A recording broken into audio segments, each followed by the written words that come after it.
आज आम्ही आलो जळगावमध्ये आणि माझ्यासोबत आहेत यंग इंजिनियर गौरव सोनवणे, ज्यांनी मागच्याच काही वर्षांपासून या क्षेत्रामध्ये काम करायला सुरुवात केली आणि रेसिडेन्शियल प्रोजेक्ट्सवर ते सध्याला काम करतात.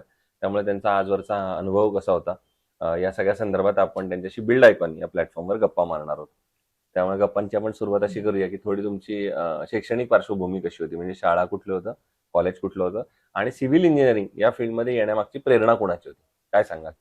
बर मी सर सिव्हिल डिप्लोमाला त्रिमूर्ती कॉलेज पाठ दिला होता. हम्म, त्यानंतर मी डिप्लोमा तिथेच कम्प्लीट केला. हम्म, म्हणजे मला तर घ्यायचं नव्हतं, पण माझा मोठा भाऊ IT इंजिनियर आहे. हम्म, भाऊंनी सांगितलं की सिव्हिल डिप्लोमा कर म्हणे, त्याला म्हणजे पुढे जाऊन स्कोप आहे. हम्म. तर मी सिव्हिल डिप्लोमा कम्प्लीट केला. त्यानंतर आता डिग्रीला NMKC कॉलेज बांबुरेला लास्ट इयरला आहे. आता साईड वगैरे पण चालू झालेला आहे आपल्या 2022 पासून मी करतोय. Very good. हो. मग तुम्हाला स्वतःला जर भावामुळे तुम्ही इकडे आलात समजा थोडंफार हा म्हणलं तर भाव चालेल, पण तुम्हाला कुठल्या फील्डमध्ये जायचं होतं मग? मला तर तसं कम्प्युटर डिप्लोमाला ऍडमिशन घ्यायचं कम्प्युटर होतं, मध्ये पण जायचं. भाऊने सांगितलं की आता सध्या सगळीकडे कम्प्युटर चालू आहे म्हणे, तर तू ते घेऊ नको म्हणे, सिव्हिल सिव्हिल डिप्लोमा कर, त्याला पुढे जाऊन स्कोप आहे, त्यासाठी मी क्या बात. हो. इकडे आला तुम्ही. मग या क्षेत्रातल्या काही प्रश्नांकडे येऊया. त्यातला पहिला प्रश्न आहे की या क्षेत्रामध्ये तुम्ही बघितलं असेल अकुशल कामगार किंवा प्रशिक्षित कामगारांचं प्रमाण यामध्ये खूप मोठे लेबरचं, आणि त्यांच्याबरोबर काम करताना बऱ्याचदा धोका सुद्धा येऊ शकतो, संभवू हो शकतो, बरोबर त्यांच्याकडनं चूक होऊ शकते कामात. बरोबर. तर तुम्ही कशी ती साईटवर परिस्थिती हाताळता लेबरची?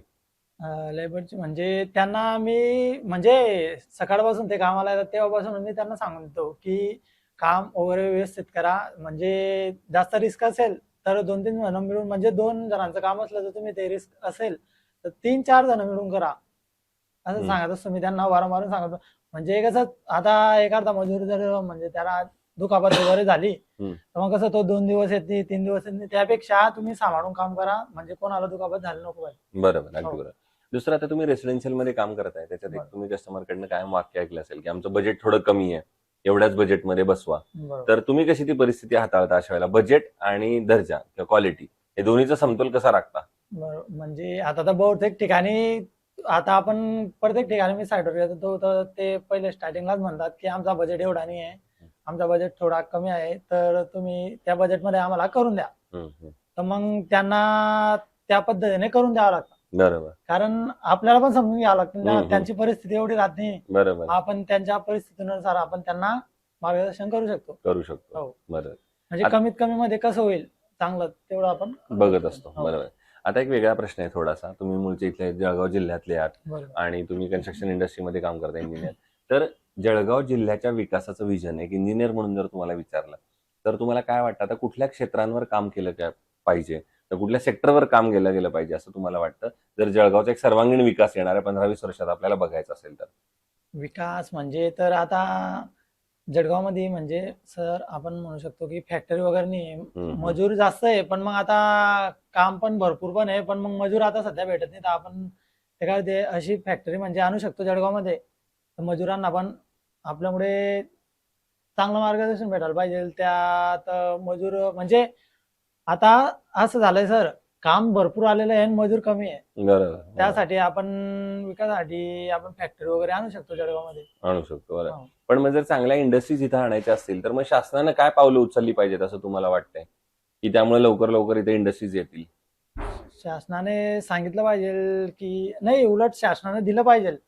हम्म, हम्म. या जळगाव शहरामध्ये शासनाने उलट दिलं पाहिजे, त्याचमध्ये घ्यायला पाहिजे, त्यांना पाऊल उचलायला पाहिजे त्यांनी. बरोबर, बरोबर. दुसरं, कन्स्ट्रक्शन मध्ये जेव्हा स्टील निवडायची वेळ येते तेव्हा तुम्ही काय पॅरामीटर्स बघता आणि ठरवता की हे स्टील चांगलं आहे, हे वापरलं पाहिजे असं?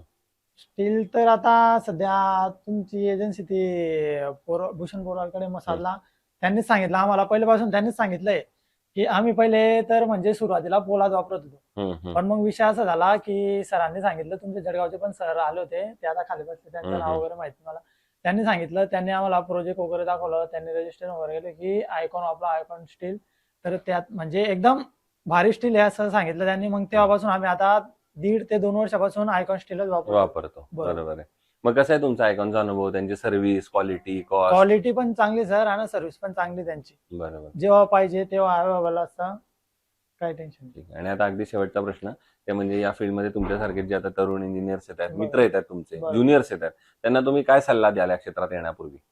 त्यांना तर आम्ही आता म्हणजे स्टील बद्दल का नाही, त्यांना या करिअर मध्ये येण्यासाठी. करिअर मध्ये हा. येण्यासाठी मी तर त्यांना हेच सांगेल की कंस्ट्रक्शन लाईफ ही म्हणजे एकदम चांगली लाईफ आहे. त्यांना फक्त त्यांनी म्हणजे समजून केलं पाहिजे.